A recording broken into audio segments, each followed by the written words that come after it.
Early holiday savings have arrived at Tanger Outlets. Discover the best gifts from your favorite brands, perfect for everyone on your list. And stack your savings with up to 70% off, plus an extra 15 to 25% off only during Tanger Style. Save at Polo Ralph Lauren, Old Navy Outlet, Under Armour, Skechers, J. Crew Factory, and more. Hurry in. These early holiday deals last through November 24th. Tanger Outlets. More savings, more cheer.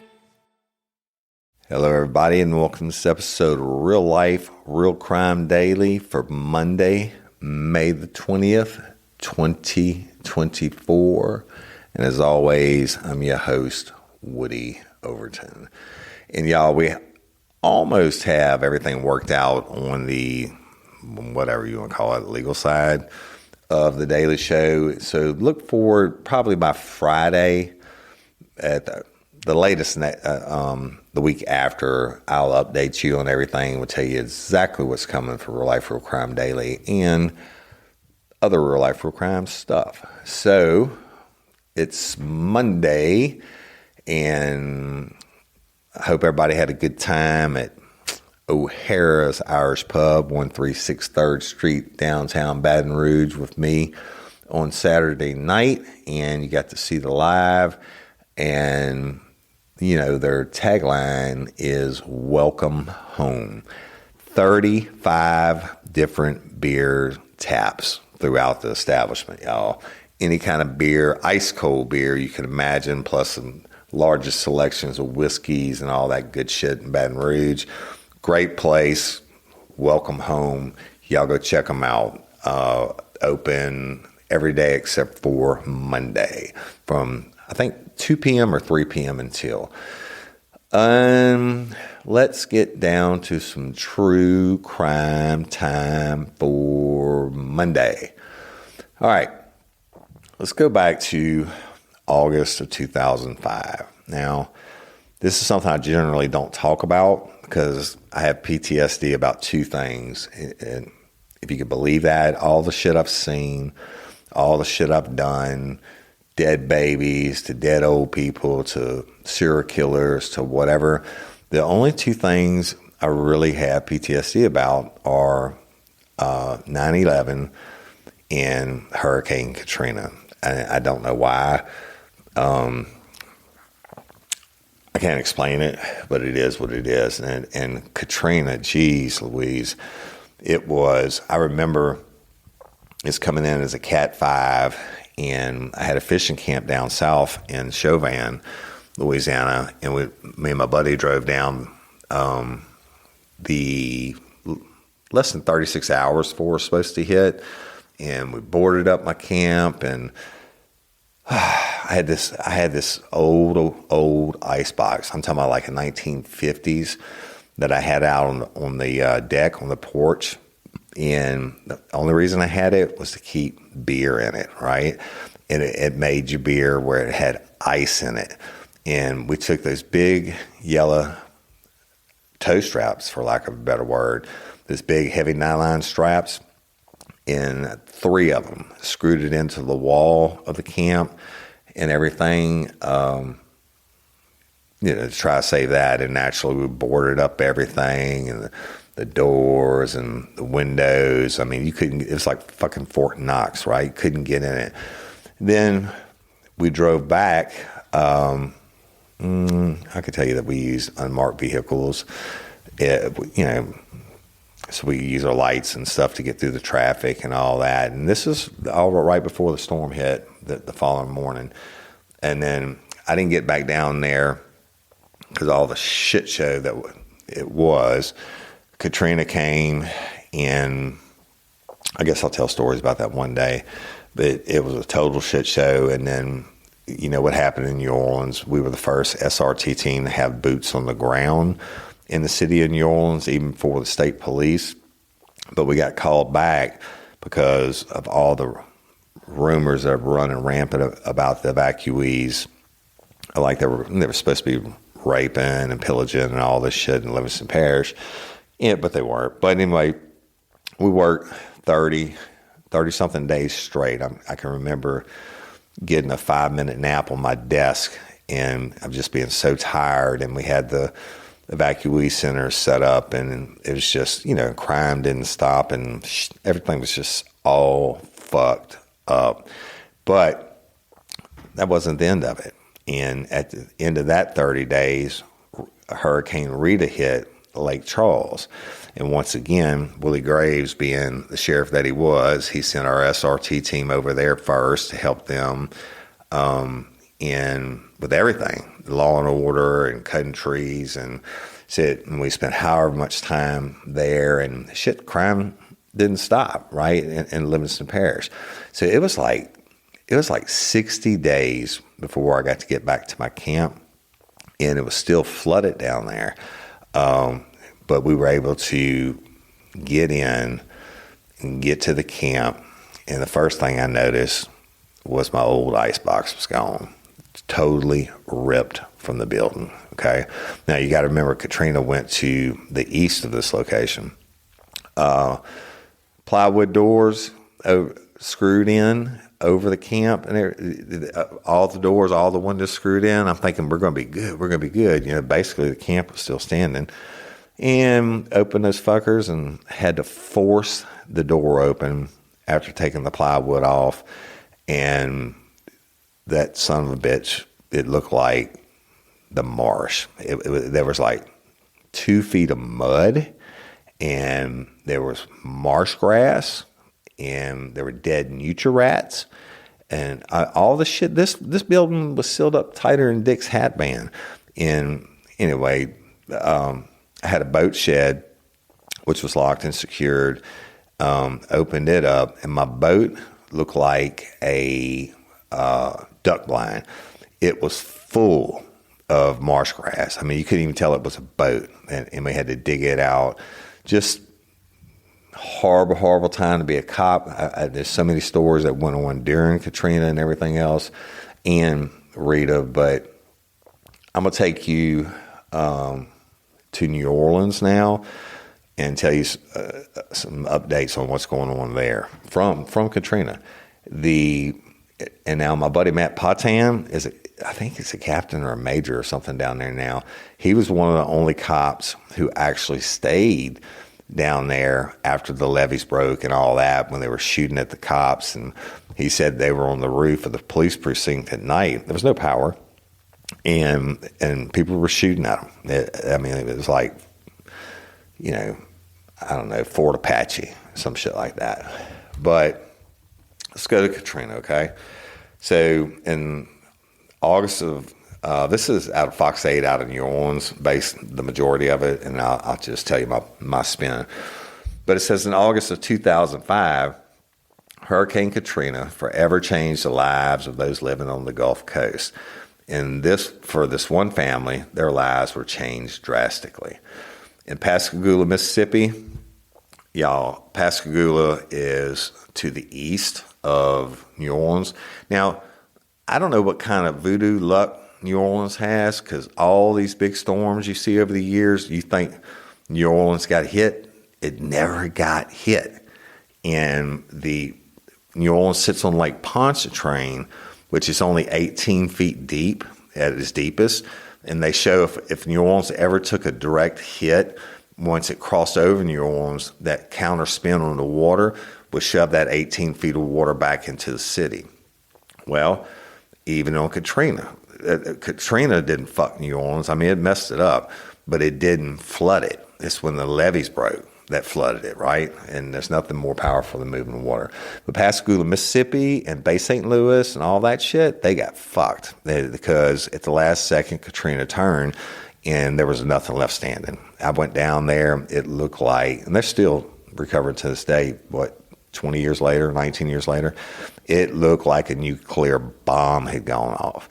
The big mansions across the street from the beach and stuff just didn't exist anymore. It was all gone. Back to it. In Pascagoula, Mississippi, one family received much needed closure after a DNA test identified a missing family member. Hurricane Katrina was not like any other storm that hit the Gulf Coast. Her rains, wrath, and destruction could be felt for miles, even states away. She came in like a wrecking ball, threatening everything in her path. As a result of her impact, 236 people lost their lives and 67 more were reported missing on the Gulf Coast. Now, y'all, if you reported missing after they search everything and all that, your ass just got blown away, basically. But one in particular was 46-year-old Tanette Jackson. Hardy Jackson, her husband, explained to a reporter during the storm, said the house split in half. We got it up on the roof, all the way to the roof, and water just came in and opened it up and devoured it. Now, he's talking about his home, y'all. So he said the house split in half. We got up in the roof, all the way to the roof, and water just came in and opened it up and devoured it. Who was at your house with you? The reporter responded. My wife. Where is she now? Can't find her body. She's gone. What's your wife's name in case we can put this out there? Tanette Jackson. You know, y'all, Tanette Jackson presumed missing for nearly 2 decades after her husband claimed floodwater swept her away. A week after Katrina's landfall, search and rescue teams combed the areas looking for victims. And an unidentified woman was found between the slabs, the cement slabs, y'all, the base of 2 homes in St. Martin. Now, that's a long ways away. Pascagoula Police Lieutenant Darren Resiga began digging deeper into the case of the unidentified woman in 2011, so 6 years after Katrina. Lieutenant Resiga investigates cold cases that occurred along the Mississippi Gulf Coast. I looked at every news article and never one time saw Hardy Jackson's video, or I would put it together then, he explains. I just missed it. And I'm the expert, but we have her now. We've got her name back to her, and that's the principle of all this. Y'all, for almost 20 years, Tanette's identity remained a mystery. She was buried at the Macaulay Cemetery in Pascagoula. Her headstone read, Jane Love. Naturally, right, because they didn't have her name. At that point in time, it was uncertain who the individual was, noted Lieutenant Resiga. That's where Ortham Forensics entered the picture. Now, Ortham works with police investigations, helping and hoping to ultimately solve cases like Tanette's. In 2005, when Jane Love, or Tanette's, remains were found, forensic genetic genealogy was not a tool that was available.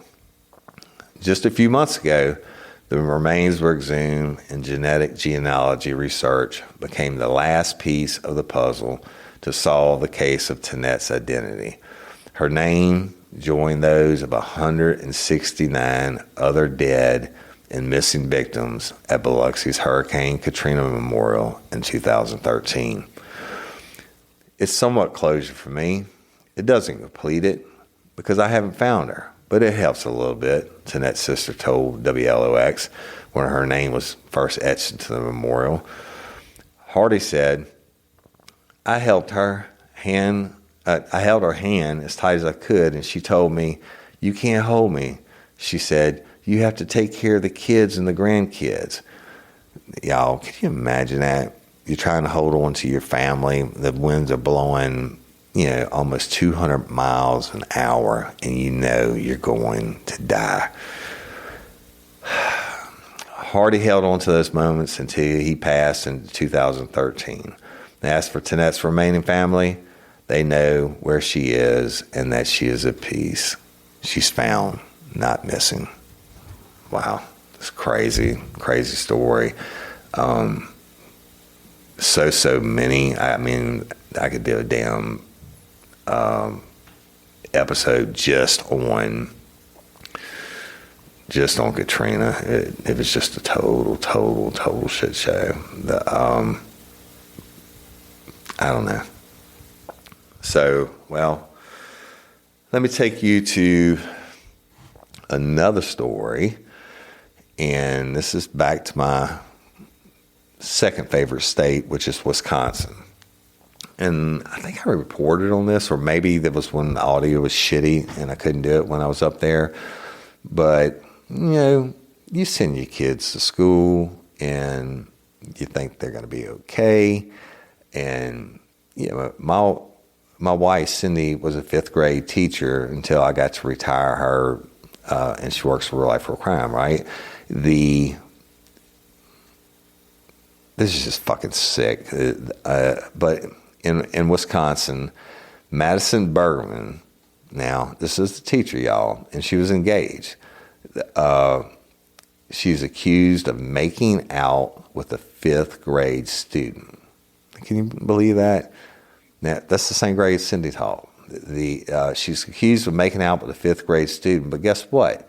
She has still been collecting her $51,000 teacher salary since her May the 1st arrest, and this according to the New York Post. Hudson School Superintendent Nick Collette confirmed that Bergman, 24, and another teacher were placed on administrative leave from Rivercrest Elementary. The second teacher, who is not identified by name, may have had prior knowledge of Bergman's behavior but didn't report it. However, that teacher hasn't been charged with a crime. Probably going to use her as a witness. Now, if you're a fucking teacher and you know a fifth grade teacher has been making out with a kid, they had to string that motherfucker up too if she had the knowledge.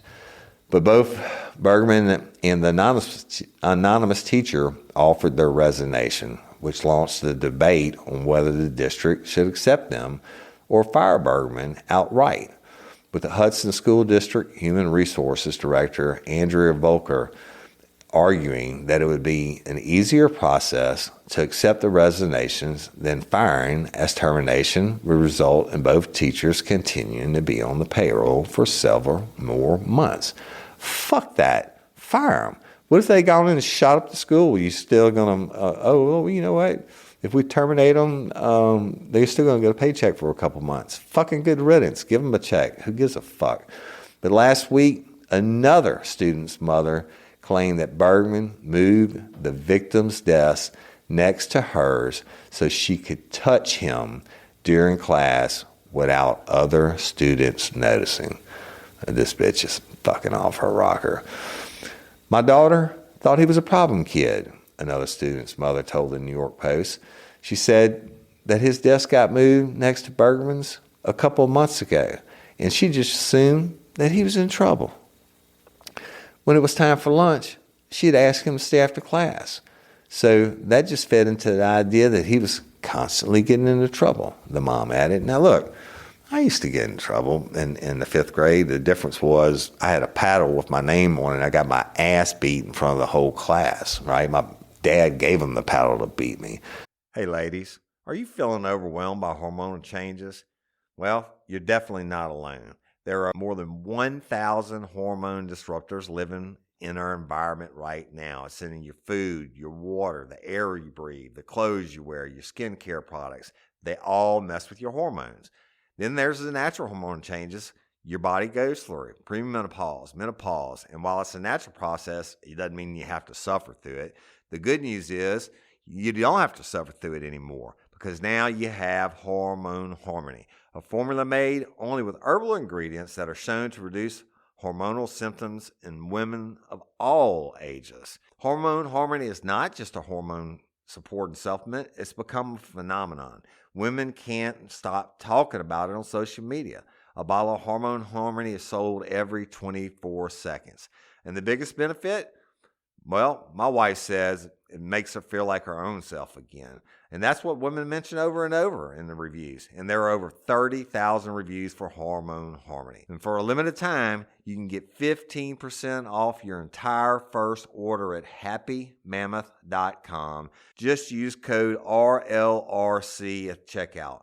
That's happymammoth.com and use code RLRC for 15% off today. That's happymammoth.com and use code RLRC.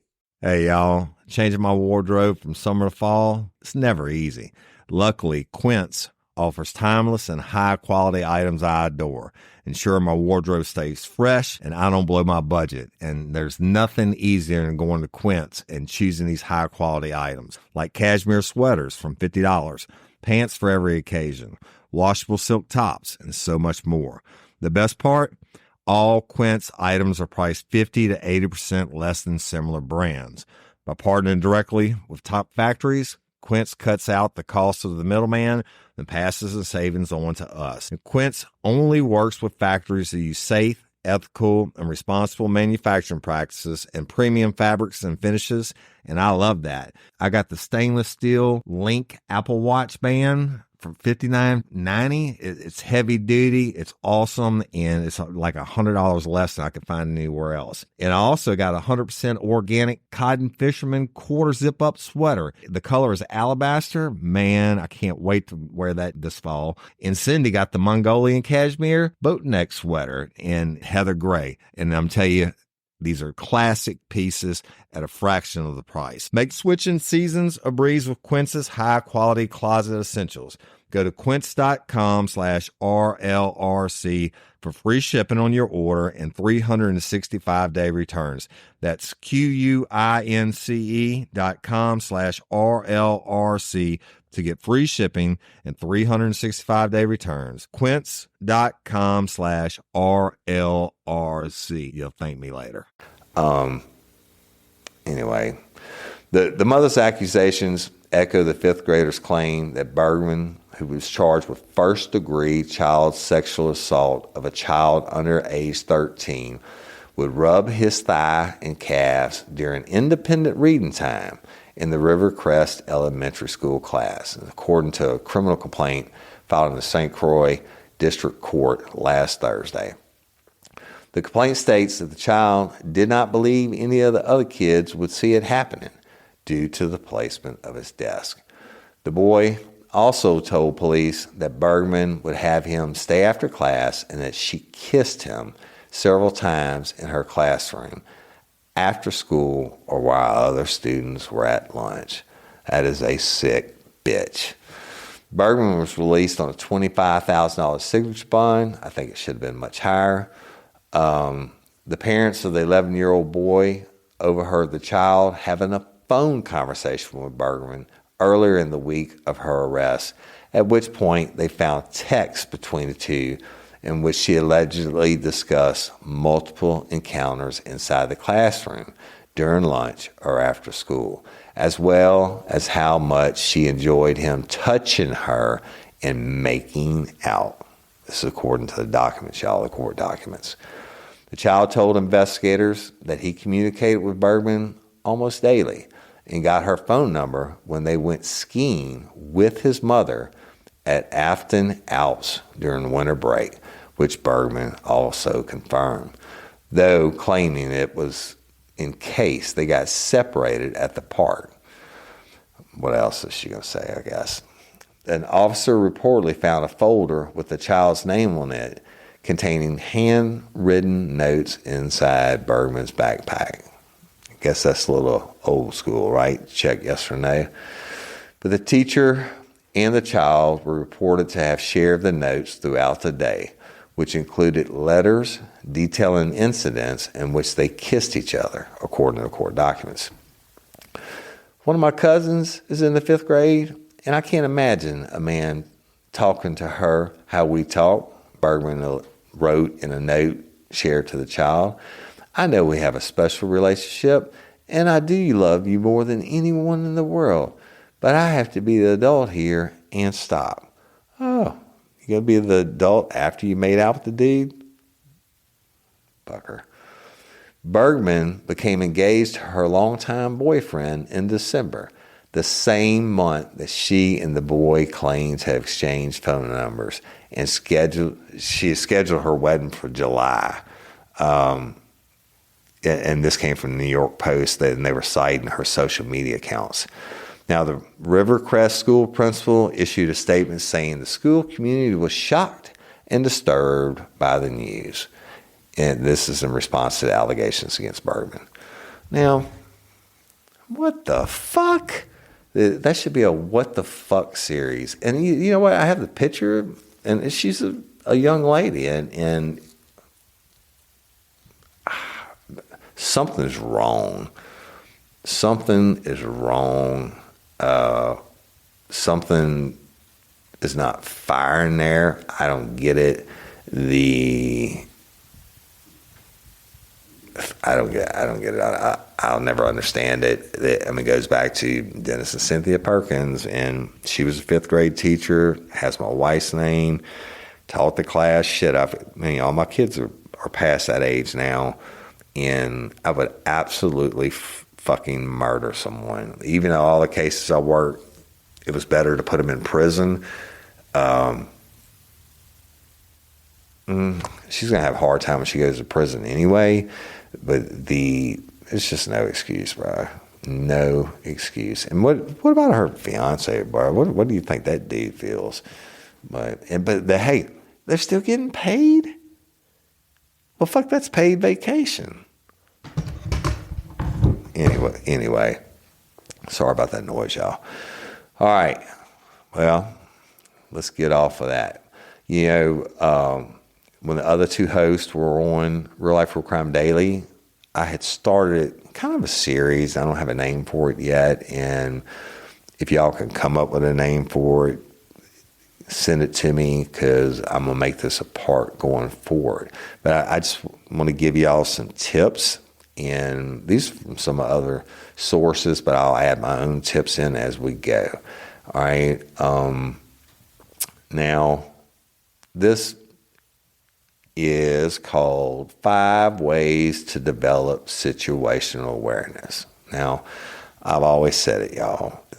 Everybody gets complacent. You're going from Walmart with your groceries to your car, and you got to fumble around for your keys, or the mall, where the fuck you're at, and you're not paying attention to what's going on around you, and people get raped and mugged and kidnapped all the time like that, or robbed. Just be aware, people. But being attentive to what's going on around you is called situational awareness. And knowing when something is out of place can save your life. But staying aware without being on high alert takes practice. I always tell y'all, be aware, not afraid, right?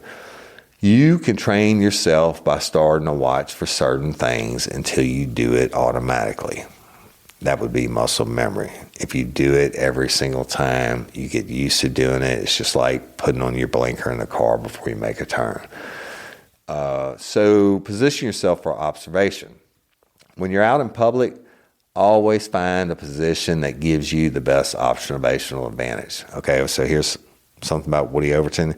You will never, ever, ever find me sitting in a restaurant where my back's not to the wall and I can't see the front and the back door. Ever. I won't go. If a restaurant's too full and I can't get a spot that I want, fuck that. I'm not doing it, because I'm not afraid, but I'm aware of the fact that somebody could come in and be an active shooter, and I need to be able to kill them, right, and protect my family. But anyway, corners facing out are ideal, and this keeps any possible threat in front of you where you can see it. Now, when you're standing in a crowded area, position yourself in front of a wall or other surface.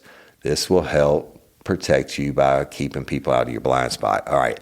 So, like, if I'm 3rd Street this weekend, or if I'm in Bourbon Street or wherever, and I'm in a crowd, my head's always on a swivel, and I always put my money. I never carry a wallet.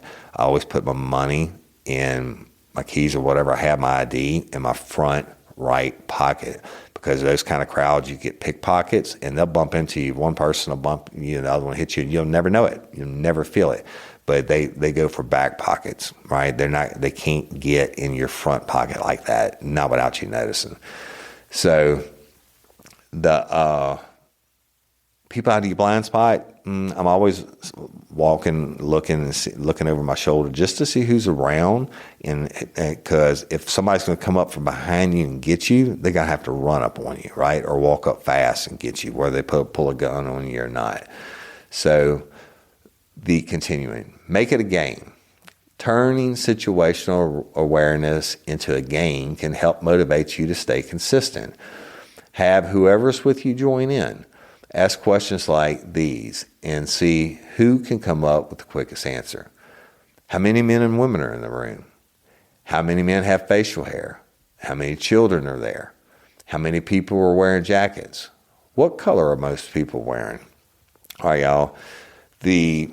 That's a really great idea. You can do that. I turn it, Woody Overton says, just do some people watching, right? And you better believe if you've ever been around me, I know what you look like, or I've at least filed you away mentally for a second, right? In case sugar turns to shit and, I need to document it later on.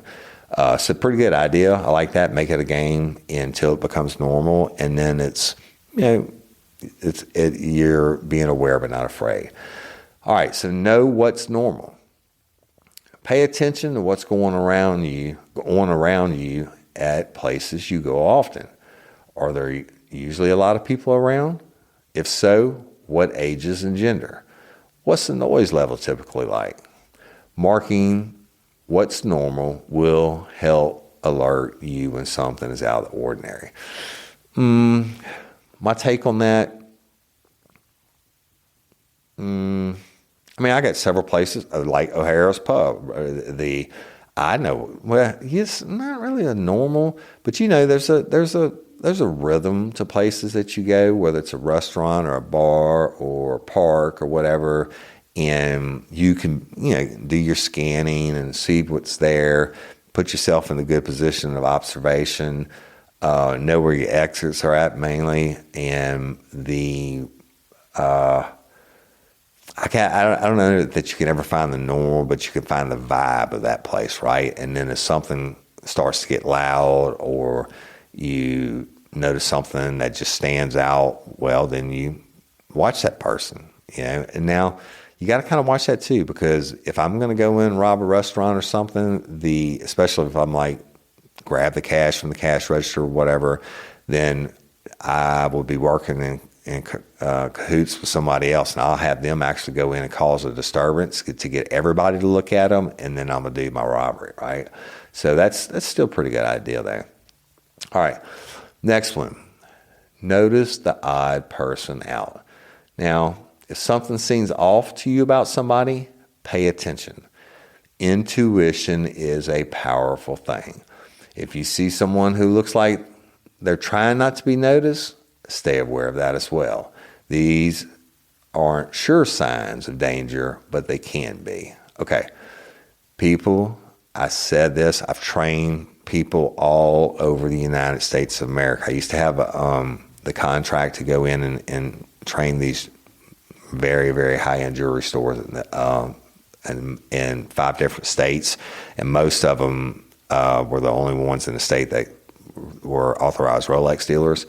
And I would teach them the same thing, intuition. If you look at a motherfucker and it makes the hair stand up on the back of your neck, you better get the fuck out. That whatever deity you pray to, that's them trying to give you a fucking break and saying, hey, something's wrong here. Don't sit there and be like, oh no, maybe I'm just being whatever. If they come in and they or they're walking up behind you and they give you the goosebumps, or you see something like that and you just get a gut feeling, motherfucker, listen to it. That is somebody trying to cut you a break. I'm not saying you got to run like a little bitch, but you could be, if you're concealed carry, put your hand on your weapon. And if sugar turns to shit, you're ready to throw some lead, right? Or you can run, use old defense known to man, and run, all that good stuff. So pretty good tips. Going on, tools for situation awareness. Now, these techniques will help you incorporate situational awareness into your everyday life and aid you in potentially dangerous situations. Captain Obvious here. Use your peripheral vision. Practice this while having a conversation. Begin to observe what's happening in your peripheral vision while still listening and engaging. Geez, y'all, I'm like the world's worst about that. I do it nonstop. It drives my family crazy. Here's another one. Scan your environment. Now, this comes naturally, but learn to be specific about what you're scanning for. Notice where the exits are. I already told you that one.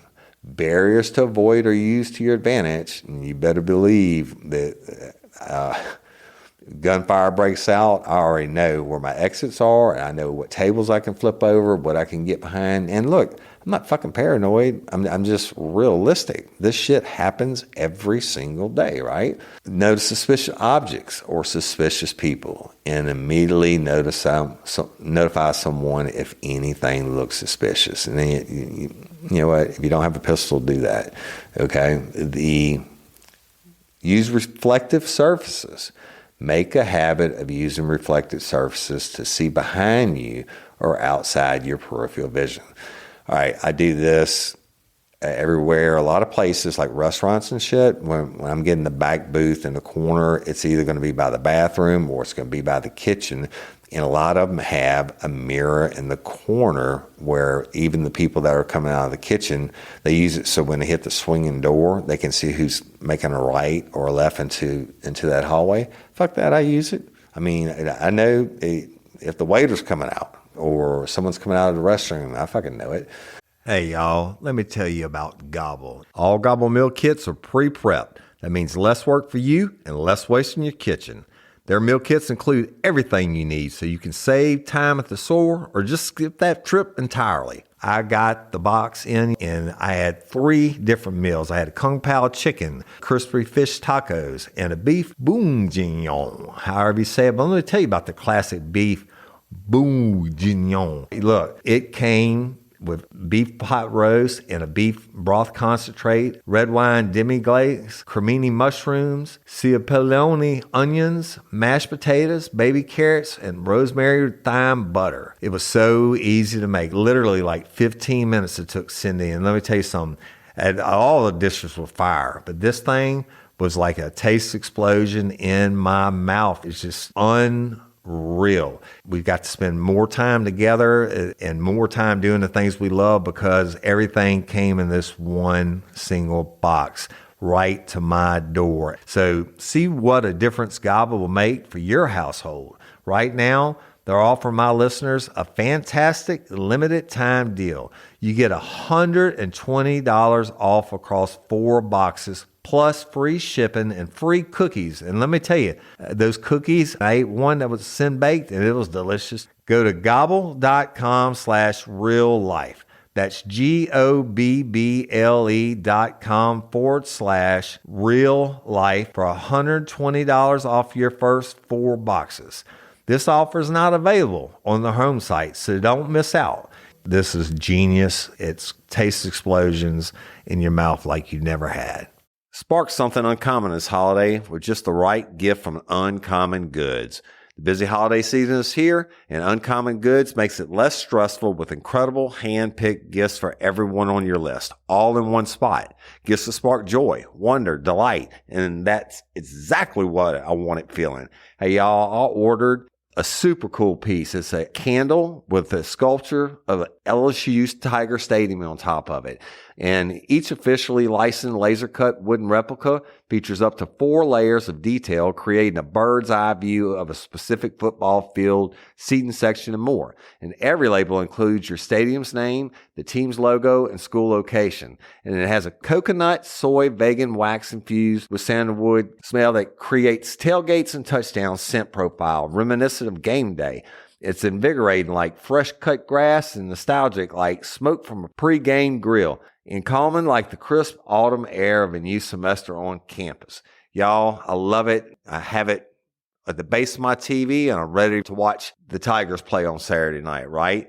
Uncommon Goods. Look, when you shop at Uncommon Goods, you're supporting artists and small independent businesses. And many of their handcrafted products are made in small batches. So shop now before they sell out this holiday season. Uncommon Goods looks for products that are high quality, unique, and often handmade or made in the U.S. They have the most meaningful out of the ordinary gifts anywhere. They even have gifts you can personalize.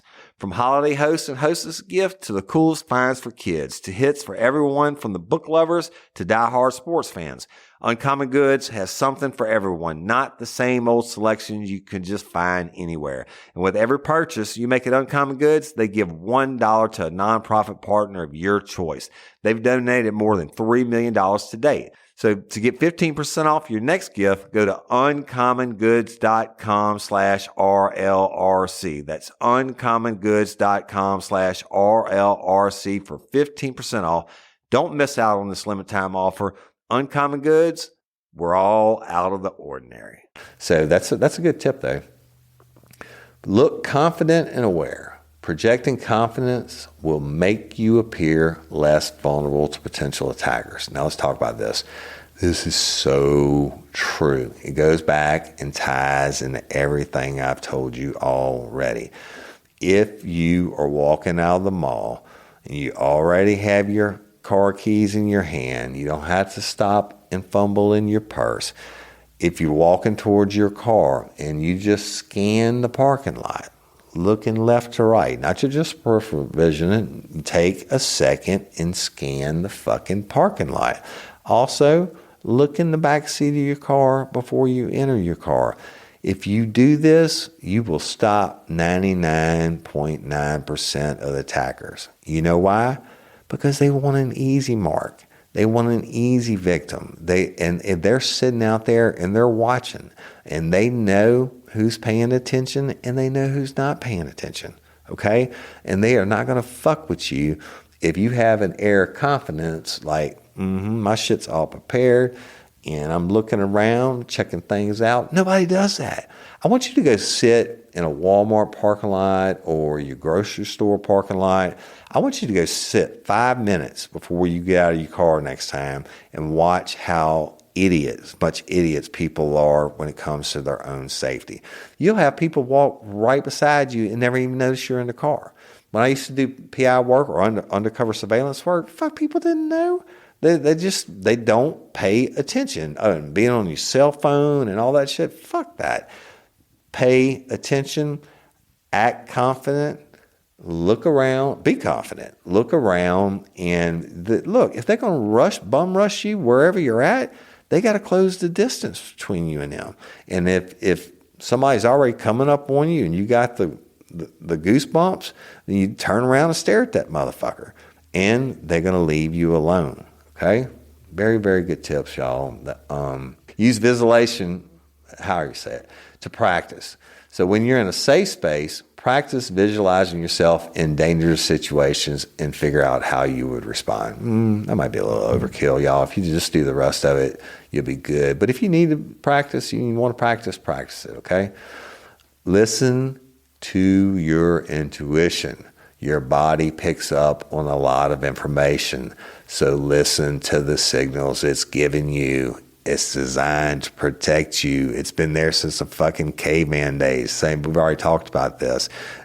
How do you think the cavemen outlived the dinosaurs and shit? Because they were aware that, if I'm not looking around in the jungle for this fucking pterodactyl or whatever that's hiding in the bushes, then my ass is going to get fucking ate, right? So do the same thing. Listen to that voice inside of you. Listen, feel it when the hairs stand up on your neck. Listen to the shit in your stomach. All the crimes that I worked where people lived, they fucking were telling me, oh man, I just had a bad feeling about that dude. I'm thinking, motherfucker, why didn't you listen? Right? But whatever. Very important, y'all. And change your course. If you think someone might be following you, try stopping, turning, and pretending you went the wrong way. Yeah, you do that, turn around, make eye contact with that motherfucker, and then you'll see that they'll turn and make eye contact and they'll cut course, because you know why? They want an easy victim, y'all. They don't want somebody who's paying attention. So let's do this one. Scan personal space invaders. If someone gets unusually close to you, look for several things. Is there a weapon in their hands? Well, if there is, you better fucking get out of the way. Are there any bulges in their clothes that could be a weapon? Oh, fuck it. If there are, pay attention to it. I'm going to leave that alone. And do their words or body language display aggression? Well, if they do, I would use, at last resort, I would use the oldest defense known to man, run your fucking ass off. But if you feel that, immediately create at least 5 feet of distance from the individual. If the answer to any of these is yes, then quickly assess the situation for your next action, right? Y'all, these are really, really, really great tips, and it's women against, let's get it, I'm gonna make sure I give these ladies credit because they're awesome. I think this is just a beautiful thing. And if you know what, here's what's so beautiful. It's Women Against Crime, y'all, that came out with this, but I've been teaching it a long, long time, probably before that organization was even together. If you feel something's wrong, believe that something's wrong, and guess what? If you're wrong about something being wrong, you're still going to be safe. If you're right about something being wrong, then chances are you're going to live, right? And that's going to act as a deterrent for this person to go away. And because I love and appreciate each and every one of y'all, I want to share their tips are the same thing I've been teaching, just a little bit different verbiage forever. And I love and appreciate each and every one of y'all. And 80% of y'all are female, and it's just the world we live in. Yes, evil is out there. It exists. Will these tips stop all crimes? No, but it will stop 99.9% of them. I mean, I'm not talking about, naturally it's not going to stop a drive-by shooting and shit, but maybe you'll see the car coming and you can take cover. But just be safe. The monsters are out there. Don't be afraid of them. Just be aware. And I'll end it with this. Screwdriver Red, Mark Lewis, the first victim he got from Cortana Mall, he watched her. He watched her numerous nights. He knew when she was getting off work. He knew where she parked enough till he slashed her tire. And he knew that when they got off work, they came out and all the people, this is for cell phones, all the workers had parked in different spots and they split up, and he knew he could get her. And asked him about it, and he said, had she been aware and had anyone stayed around or anyone been around, I never would have approached her and changed that tire for her. And we know what happened after that. He called a ride with her, put the screwdriver to her throat, and thank God she was able to escape, right? But that's it, and I'm going to end it on that note. I love and appreciate each and every one of y'all. Again, we'll give you the updates on what's going on and the changes that are coming. It's all positive. It's all good. But these things have to be worked out, and that's a shitty in a business, right? But O'Hara's Pub, 136 3rd Street, downtown Baton Rouge. Hey, they are huge lifers, y'all. Welcome home. When you walk through that door, it's a huge place. It's a lot bigger than it looks from the outside. And when you walk through that door, you're going to have the coldest beer, best drink selection, and friendly people. They proud sponsors of us, and I'm a proud sponsor of them. Brian Ott, if I'm not there, then ask for Brian Ott. Tell him you're a lifer and that we sent you, okay? And any final thoughts, gentlemen? Crickets. Oh, that's because I'm by myself. And till next time, I forget how we end it. Till next time, Real Life, Real Crime Daily. I'm your host, Woody Overton, and peace.